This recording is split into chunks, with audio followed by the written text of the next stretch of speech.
Hello students, मेरा नाम रोहित भगत है और आज हम शुरू करेंगे हमारी नेशनल इनकम यूनिट से कुछ और टॉपिक्स। तो चलिए शुरू कर लेते हैं। ठीक है, तो हमारे फर्स्ट टॉपिक का नाम है नेट इनडायरेक्ट टैक्स। ठीक है, तो नेट इनडायरेक्ट टैक्स क्या होता है हिंदी में, जिसको हम बोलते हैं शुद्ध अप्रत्यक्ष कर। ठीक है, नेट इनडायरेक्ट टैक्स क्या है, देखो कह रहा है it refers to the difference between indirect tax and subsidies. Indirect tax मतलब क्या है, प्रत्यक्ष कर, और सब्सिडीज के बीच में डिफरेंस क्या कहलाता है, नेट इनडायरेक्ट टैक्स। ठीक है, अब ये इनडायरेक्ट टैक्स क्या है और सब्सिडीज क्या है। ठीक है, अगर इनडायरेक्ट टैक्स की मैं फॉर्मूले की बात करूं तो नेट इनडायरेक्ट टैक्स की अगर फॉर्मूले की बात करूं तो नेट इनडायरेक्ट टैक्स का फॉर्मूला क्या होगा, इनडायरेक्ट टैक्स माइनस सब्सिडीज।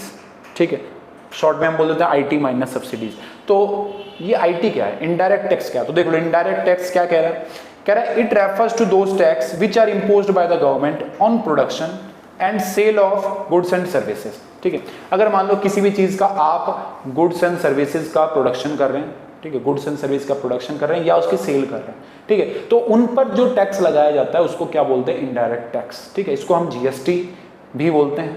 ठीक है, जीएसटी मतलब गुड्स एंड सर्विसेज टैक्स। तो गुड्स एंड सर्विसेज टैक्स क्यों लगाया जाता है, क्यों पे करना पड़ता है, जब आप क्या करते हैं, गुड्स एंड सर्विसेज का प्रोडक्शन करते हैं या उसकी सेल करते हैं तो आपको जीएसटी पे करना पड़ता है। तो यही क्या है, हमारा इनडायरेक्ट टैक्स है। आगे बात समझ में। और ये टैक्स किसको पे किया जाता है, गवर्नमेंट को पे किया जाता है। कौन पे करता है, प्रोड्यूसर्स पे करते हैं, जो प्रोडक्शन कर रहे हैं, जो सेल कर रहे हैं। आगे बात समझ में, ठीक है।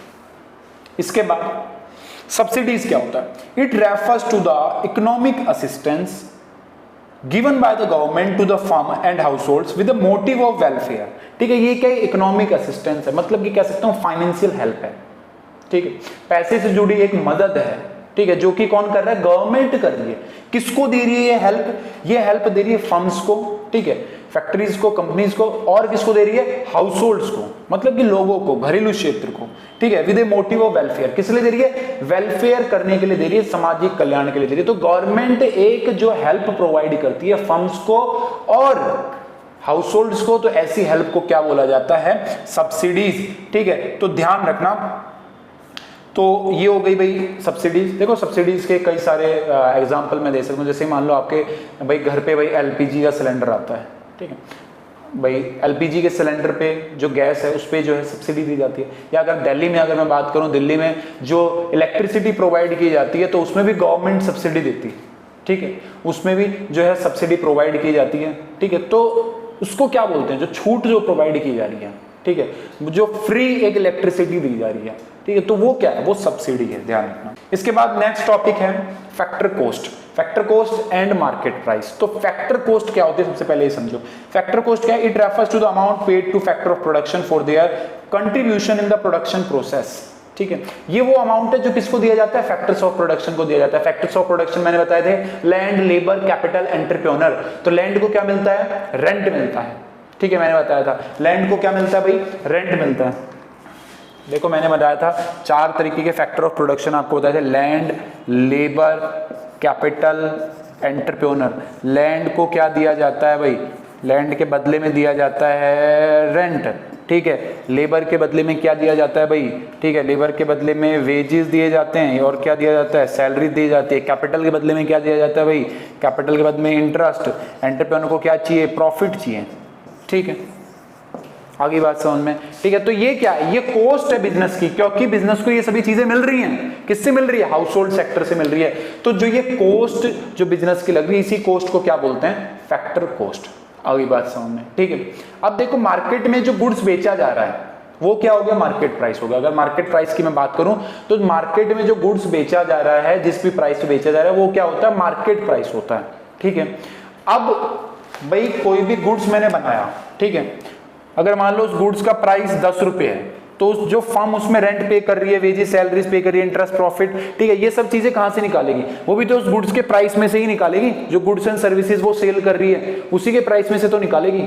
आगे बात समझ में। अब मान लो इसका प्राइस 10 रुपए है, ठीक है, और भाई मार्केट में बिक रहा है कितने में, 10 रुपए में बिक रहा है। ठीक है, मतलब कि इसका एमआरपी कितना है, 10 रुपए।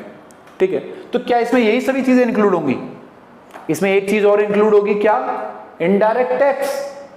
आ रही बात समझ में, जिसको हम बोलते हैं क्या, अप्रत्यक्ष कर, तो इनडायरेक्ट टैक्स भी जो है इसमें इंक्लूड होगा। मान लो 8 रुपए जो है वो इन सबको दे दिया, ठीक है, 2 रुपए का इसमें क्या है, इनडायरेक्ट टैक्स इंक्लूड है। आगे बात समझ में, इन सबको जो दिया वो क्या हमारी, वो हमारी फैक्टर कॉस्ट है, ठीक है, और ये क्या होगा हमारा इनडायरेक्ट टैक्स, जिसको हम अगर नेट अमाउंट निकालेंगे तो वो क्या कहलाएगा, NIT, ठीक है। आगे बात समझ में, देन फैक्टर कॉस्ट में अगर NIT प्लस कर देंगे तो क्या निकल जाएगा, मार्केट प्राइस। तो ध्यान रखना मार्केट प्राइस का फॉर्मूला क्या होगा, ठीक है, मार्केट प्राइस अगर मैं बोलूं, मार्केट प्राइस का फॉर्मूला क्या है, फैक्टर कॉस्ट प्लस NIT, ठीक है। वहीं अगर फैक्टर कॉस्ट का फॉर्मूला बोलूं तो क्या हो जाएगा, मार्केट प्राइस माइनस NIT, समझ गए। तो ये हो गया भाई हमारा फैक्टर कॉस्ट और मार्केट प्राइस क्या होता है, ध्यान रखना। तो फैक्टर कॉस्ट और मार्केट प्राइस का फॉर्मूला क्या है, ये भी आपने ध्यान रखना है। तो इसके बाद हमारा नेक्स्ट टॉपिक है NFIA, जिसको हम बोलते हैं net factor income from abroad. तो देखो net factor income from abroad की डेफिनेशन कह रहा है, it refers to the difference between factor income from abroad and factor income to abroad. मतलब कि फीफा माइनस फीटा, अगर फॉर्मूले की बात करूं तो फॉर्मूला क्या होगा, NFIA equals to FIFA minus FITA, factor income from abroad. इसका मतलब क्या है, वो लोग जो कि हमारी कंट्री के नॉर्मल रेजिडेंट हैं और बाहर की कंट्री से पैसा कमाकर हमारी कंट्री में ला रहे हैं, तो उनको क्या बोलेंगे, फैक्टर इनकम फ्रॉम अब्रोड, ठीक है। जो भी फैक्टर इनकम हमारे देश के नॉर्मल रेजिडेंट बाहर की कंट्री से हमारी कंट्री में ला रहे हैं, तो वो क्या कहलाएगा, factor income from abroad. Factor income मैंने बताया था, जैसे कि रेंट हो गया, वेजेस हो गया, सैलरी, भाई डिविडेंड लिख सकते हैं, प्रॉफिट वगैरह, ठीक है। तो ये हो गया फैक्टर इनकम फ्रॉम अब्रोड। अब इसके बाद minus factor income to abroad. Factor income to abroad, जो बाहर के देशों के नॉर्मल रेजिडेंट हैं और वो हमारी कंट्री में रह रहे हैं और यहां से फैक्टर इनकम कमा के ले जा रहे हैं, ठीक है। तो इन दोनों के बीच का डिफरेंस, फीफा और फीटा के बीच का डिफरेंस क्या कहलाता है, NFIA कहलाता है, ठीक है। इसके बाद कंपोनेंट्स ऑफ NFIA भी हम देख लेते हैं, क्या कह रहा है देखो। फर्स्ट कंपोनेंट है नेट कंपनसेशन टू एम्प्लॉइज, उसके बाद है net income from property and entrepreneurship, उसके बाद है नेट रिटेन्ड अर्निंग। तो इन तीनों को अगर हम प्लस कर देते हैं तो क्या निकल जाता है, net factor income from abroad, ठीक है। अब ये तीनों चीजें क्या हैं वो भी हम देख लेते हैं। Net compensation of employees, compensation of employees from abroad and compensation of employees to abroad, इन दोनों के बीच का difference net compensation of employees.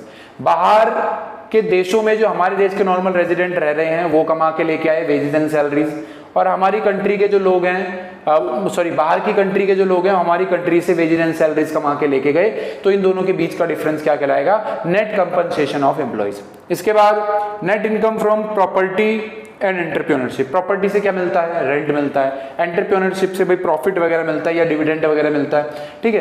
तो भाई कुछ लोग जो हमारी कंट्री के नॉर्मल रेजिडेंट है बाहर की कंट्री में गए, वहां से कमा के लेके आए ये सभी चीजें, ठीक है, और बाहर की कंट्री के नॉर्मल रेजिडेंट हमारी कंट्री से कमा के ले गए, तो इन दोनों के बीच का डिफरेंस क्या कहलाएगा, net income from property and entrepreneurship. इसके बाद थर्ड पॉइंट है नेट रिटेन्ड अर्निंग, ठीक है। तो net retained earning, retained earning क्या होती है पहले तो वो समझ लो। देखो रिटेन्ड अर्निंग वो होती है, वो प्रॉफिट, जैसे मान लो कोई कंपनी है उसने भाई टैक्स पे कर दिया प्रॉफिट में से, और प्रॉफिट को जो है वो डिविडेंड के रूप में लोगों के पास बांट दिया, उसके बाद जो उनके पास प्रॉफिट बचा है, ठीक है, जो वो रिजर्व के रूप में अपने पास रखती है कोई भी कंपनी, तो उसको क्या बोल दिया जाता है, रिटेन्ड अर्निंग। आगे बात समझ में, ठीक है। तो भाई हमारी देश की कोई कंपनी है वो बाहर की कंट्री में है और वहां पे उन्होंने रिटेन्ड अर्निंग रख रखी है, ठीक है, और बाहर के देश की कोई कंपनी है जो बाहर के देश के नॉर्मल रेजिडेंट है और हमारी कंट्री में है, तो उन्होंने कुछ रिटेन्ड अर्निंग रख रखी है, तो इनके बीच में जो डिफरेंस है वो क्या कहलाएगा, नेट रिटेन्ड अर्निंग, ठीक है। तो वहीं हम इन तीनों चीजों को प्लस कर देंगे इसके कंपोनेंट्स को, तो वो भी NFIA के इक्वल होगा, तो ये बात ध्यान रखना, ठीक है। तो ये हमारे टॉपिक हो गए इस वीडियो के लिए। बाकी हम जो है नेशनल इनकम यूनिट से रिलेटेड नेक्स्ट टॉपिक अगली वीडियो में करेंगे। आपको कुछ भी समझ में नहीं आता है तो कमेंट बॉक्स में लिखें, वहां पे आपको उसका आंसर मिल जाएगा, ठीक है। तो थैंक यू सो मच।